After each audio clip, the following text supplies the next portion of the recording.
Hi, this is Sean Killian, singer for Violence, and just want to do this update. We're going to be down there in South America starting on January 31st in Mexico, and then heading down into South America on the 1st. I believe we'll be in Colombia for the first show. Not really sure. I haven't really looked at the schedule, but yeah, can't wait to be there. It's going to be a blast. We love playing in South America.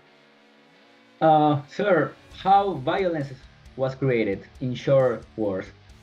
Well, Violence was a band before I joined, playing some shows at Ruthie's and a couple other small clubs in the Bay Area. Then Jerry Burr, the original singer, he had left the band to go pursue other, stuff in his life. I believe he moved to Minnesota.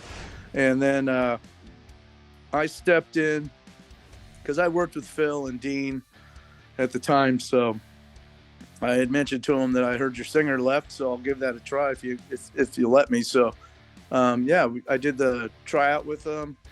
A couple weeks later, never heard anything. Saw Phil at Ruthie's Inn. I guess Jerry had come back, and then I got a call a couple weeks later saying, "Well, Jerry left, and we need a singer because we have a show booked at Ruthie's Inn, and we're gonna do I think we did 5 songs, but." So I wrote the lyrics for a couple more songs because I wrote the lyrics when I went to try out. So the first song I wrote was Eternal Nightmare. And so, it was just kind of like, well, heck, I'll do that. I'll give that a shot. And so Phil said, yeah, sure. So, from there on, we just started writing more and did the demo. And, we're able to, record Eternal Nightmare, which, still doing well today, And what would you say makes difference Violence to other metal bands? Well, Violence is because I was really influenced a lot by punk rock, before I joined Violence. Now, of course, I was into Kill 'Em All and Show No Mercy and, all the Exodus, Bonded by Blood and Possessed. And but I did listen to a lot of punk. So I think the difference is it's a true thrash metal sound that we have, and with the crossover kind of vocals. And when I first started writing, lyrics for the band, for the records and the songs, it was all about attitude. And I still try to have that today. There's no compromising. And if someone's feelings are hurt, I really don't care. It's kind of like you can't be in a band called Violence and care about other people's feelings. You kind of got to lay it out there. And so that's kind of the approach we always took. And, there was a lot of competition back then in the Bay Area. So it was important all we ever wanted to do was be the hardest and the fastest and, the most thrash coming out of the Bay Area. And, I think, that album Eternal Nightmare stands the test of time. Yeah, you are a very speed band. So I know that through the past of the years, your influences might have been changed. So nowadays, what are your influences? Well, I don't listen to a lot of metal, especially anything new. I like dark wave music, Twin Tribes and Bauhaus and a lot of that kind of Susie, and I still like Sex Pistols and GBH and all those bands too. But I don't listen to a whole lot of new metal because I just if I'm writing, I don't want to be trying to sound like because when you listen to that music, you can be influenced by it when you start creating, and I don't want to be influenced by it. And honestly, a lot of it sounds like there's this script that you have to follow nowadays to be a metal band and be successful, and we just don't follow a script, so I think that's separates us from everybody else. So in those years that you are in Violence, there's a period of time that you would like to live it again, to do it again? Yeah, so it would be after Oppressing the Masses, when we did Nothing to Gain. We were influenced by the labels. Grunge was coming out and being very popular, so the record labels were all trying to shift from thrash metal to grunge metal, and trying to tell the bands this is what we want you to sound like.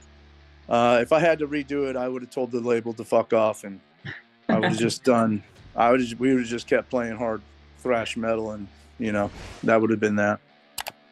And the same question, in those times that you are in VIO-LENCE, there is something that you haven't done yet as a musician that you would like to do it maybe now? Well, I've always written to the music, so we'll have the riffs and the songs put together, and then I'll write the lyrics over the top. This time around, I'm writing lyrics, and I'm gonna go record some lyrics without music and try to have the guys fill in.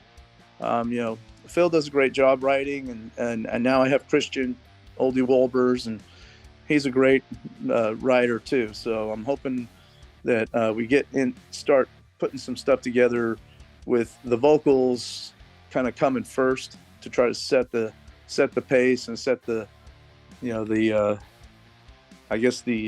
tone of the songs, and then see if we can fill in with the guitars and the drums and stuff.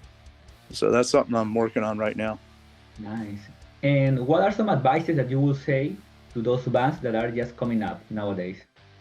My big advice to those bands is, don't listen to metal, because honestly, when you write, you'll be influenced by it, even though you don't know it. It's subconsciously, because we do the same thing. It's like there's some times where we were writing Let the World Burn, there was a couple spots where it was like, wait a minute, that sounds like but you have to be honest about it when you hear it, and if that means dumping a whole verse, you got to dump a whole verse. But I don't listen to metal because I just don't want to be influenced by it. Now, I listen to the old stuff that I grew up on, and I listen to Black Sabbath and all that good stuff, but nothing. I couldn't tell you one band from another these days that are coming out, with new music. What us as a Peruvians are expecting that day for the concert of you guys? Well, it's intense. The music's intense. We're driven by the music when we're playing it, and it just seems to drive the crowd too. I see a lot of bands. We just played LA, the 1720 Warehouse, November 18th, and we were headlining, and Warbringer was our direct support, and there was a lot of bands from LA on that bill, which is a good scene now. LA is a big scene for young bands, and if you're anywhere else in the world, you want to make a trip to LA, because now that whole thrash metal scene is in LA. It's gotten a lot bigger. There's a lot of Hispanics that live down there now, as opposed to when we recorded Eternal Nightmare. We would go down and play LA, and it was kind of like, because it was all hair metal bands, back then. But now it's a real solid scene there, and if you can get a chance to come up there and play. But for Violence, when we step on the stage, we love it when there's no barrier, because I like it to get physical. I don't know if you've seen any of the video of that show, but check it out on YouTube. There's bodies flying everywhere, and the pit is big, and the people are packed up front. So when people stage dive, it's like they land on top of people, because there is no room to slip between them. You see people stage dive and go straight to the floor. That show, there was no space to go to the floor, so there was a lot of cool stage diving, a lot of intensity. We like to bring it and be intense, and I like to get in people's face when I'm singing. So if there's no barrier, we love that a lot. We like that a lot. So we played some big stages with barriers. We did the Candelabra Fest in Leon in Guanajuato, Mexico, and that was a great festival. It was packed, and we got a great crowd response. But when that barrier is 20 feet from the stage, you do your thing. But when there is no barrier, then it gets physical, and that's the way we kind of like it. And that nowadays, most of the people, when they go to the concerts, try to tape, the bands. What are your thoughts about that? Do you think you're wasting your time with your cell phone instead of enjoying the concert? People could do what they want. It's cool, because on the next day or the next few days after you play, you see people's videos on YouTube, which is kind of cool to experience the show from their angle, you know. But when I go to shows, I don't videotape stuff because I like to enjoy, you know, I like to be like in the moment. And that's kind of how I am. I'm very in the moment kind of a person. So for me, videotaping's like, it's okay. And if the people want to do it, I like it. I mean, I'll get right in their face if they're putting their camera up, you know, get a good shot or a good video. I try to give them what they're looking for. But for me personally, I'm kind of in the moment kind of a person. So I don't do it, but I would never discourage anyone from doing that.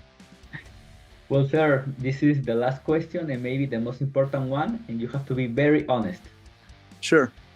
If you have one day left on the earth, with which artist, dead or alive, and what song, any kind of songs like rock, pop, metal, whatever, you would like to play with?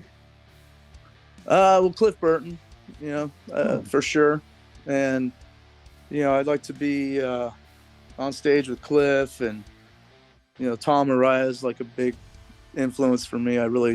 Tom was awesome, does a great job. Unfortunately, Slayer's not playing, but that's cool. He's living his life, and so he should. And then I would say, you know, on drums, I would have to say, you know, someone like, you know, Tommy Lee. I think I'd like to have him on drums because it's the attitude, right? It's yeah. And then let's see, you know, Randy Rhoads on guitar, and you know, and Tony Iommi on guitar, and me in front. Yeah. Of course.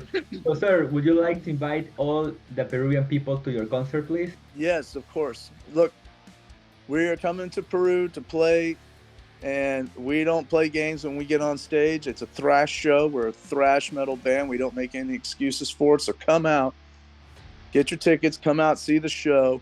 It'll get physical, and you could be right up there. And I swear, if you get up close, I'll be right in your face and spitting all those lyrics that, you know, I put together for, you know, both Eternal Nightmare, Oppressing the Masses, you know, and Let the World Burn. So come out and enjoy the experience. We will. And also, now that, just to finish the interview, just that we are very close to Christmas, I hope that we can meet face to face in order to give you a present for my country, which I will love. Yeah. Thank you so much. That would be fantastic. Thank you so much, sir, and have a good day. Thank you. You too. Cheers, mate. Cheers. Bye. Bye.